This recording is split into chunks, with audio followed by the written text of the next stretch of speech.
Since 1970, the Range Rover has been known as being one of the most luxurious and capable vehicles money can buy. It's a trait that many have tried to imitate, but very few are actually able to pull off.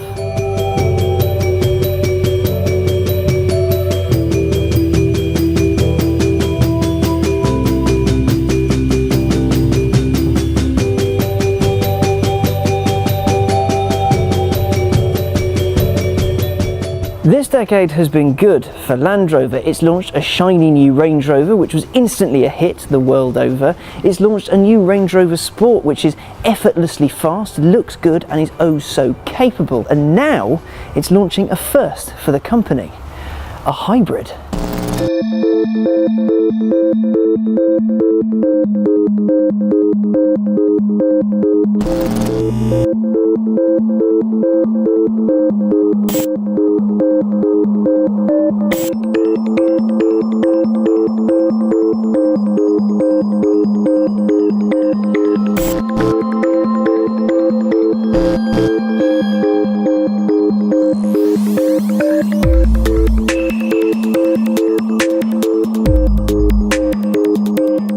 Range Rovers are known the world over for being luxurious and also very capable. There's a reason that when the latest Range Rover was being designed, part of the brief was to ensure that it would be comfortable at an opera house and the outback. At its launch in 2012, many promises were made about the new Range Rover. It was supposed to be lighter, which it is. It was supposed to use less fuel, which it does. It was supposed to have a much less cluttered interior. It has one. And there was going to be a hybrid to make you feel better about being luxury, eco, and an all-round general lovely person. This is it in all its glory. It looks much like a normal Range Rover. This is a good thing. Because people and cars that scream about how wonderful they are for saving lots of little bunny rabbits are the second most irritating thing in the whole wide world.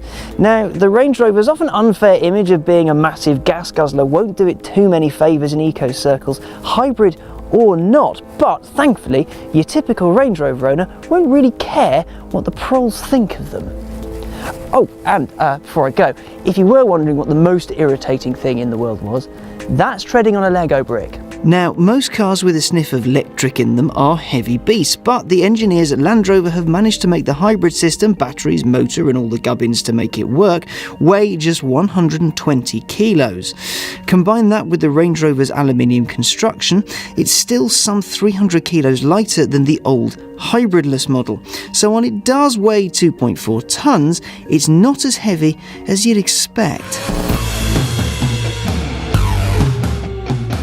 Adding a touch more weight and a big bank of things that can go pop, according to Land Rover, hasn't changed its off-road capabilities.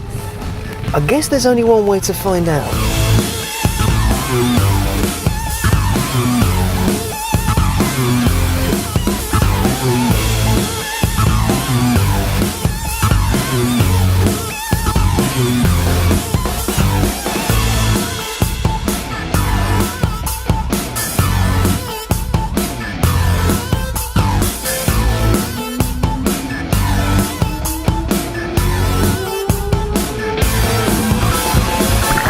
Up a hill, and then we're about to go in a big ass puddle, and there's lots of electricity underneath me, and we're away.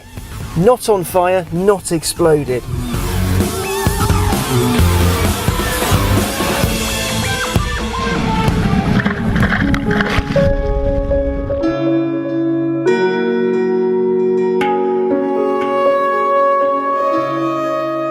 The Range Rover Hybrid uses a diesel-electric setup, and the engine under there is a 3-litre V6. Now, the whole setup combined pushes out 335 brake horsepower, 516 pound-foot. Now, in real-world terms, that means 0 to 62 in just less than 7 seconds, 6.9, 135 mile an hour top speed, an MPG, according to Land Rover, of 44.1, though we've seen mid to late 30s, and it emits just 169 grams per kilometre of CO2. Now that does sound like a car that's the best of all worlds.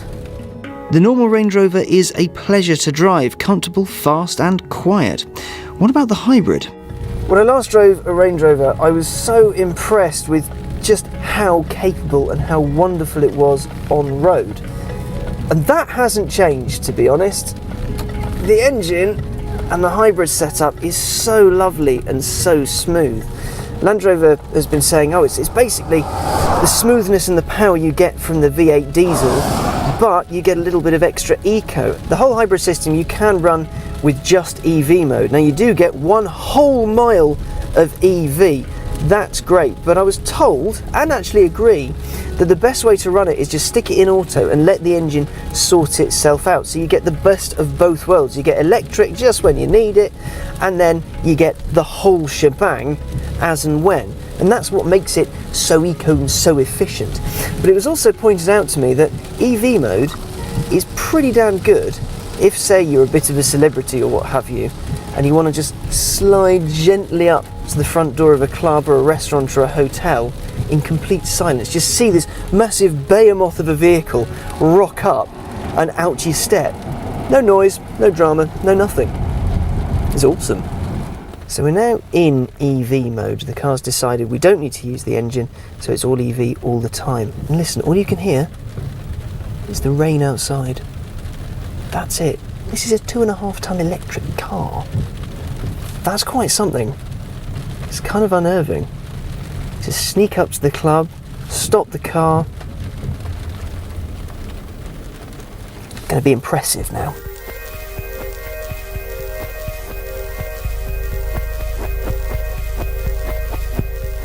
Much like the transition between EV and full hybrid mode, which is incredibly smooth, this thing has regenerative braking. So basically, anytime you put your foot on the brake, energy is taken from that and put back into the battery. That's how you charge it. But on a lot of cars that have that, the brake pedal can feel kind of firm and a little bit strange, quite unnatural. But Land Rover's managed to tune it so that this feels like a brake pedal. It's all the attention to detail that they've put into this car to make sure that even though it's a hybrid, and even though there are lots of things that go into making it just that little bit more eco and just that little bit better for the environment, but it means you don't have to compromise your driving experience. This is every inch a proper Range Rover. The hybrid is only available in top spec autobiography trim, which means you get everything basically. You can't have it in the lower SE or Vogue or anything like that, which means that you get the top tech in only the top trim. This is a car that's designed for captains of industry.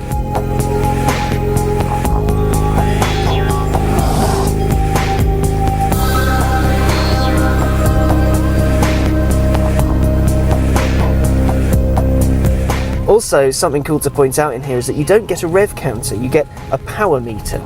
So a little needle goes up and it shows you just how much power you're using in percentages. So about now we're using about 5-10%. When you put your foot down, the needle goes all the way up to 100.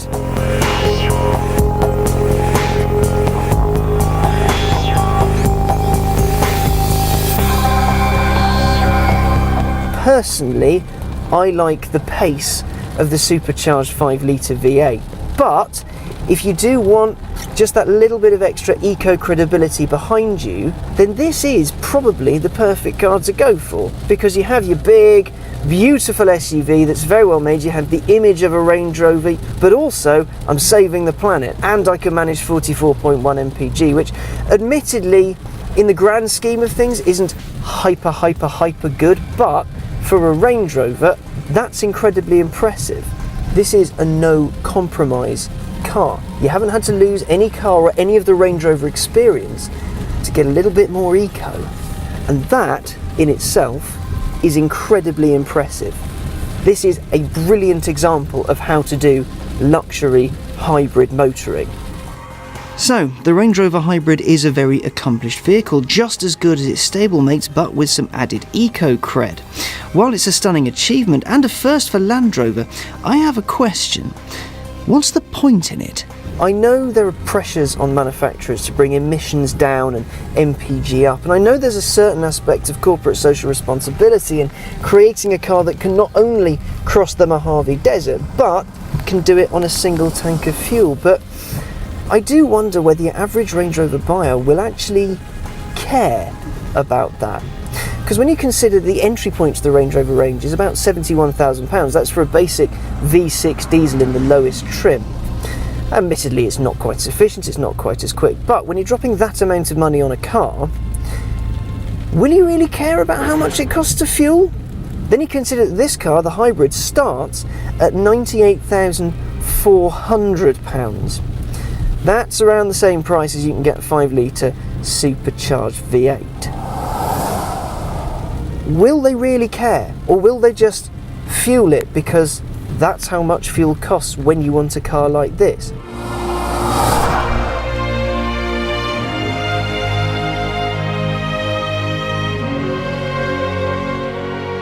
The Range Rover Hybrid is without doubt an incredibly capable vehicle. It will take you where you want to go no matter what the condition, and as such it will sell in its droves. People will buy them all over the world, but I still don't quite understand why.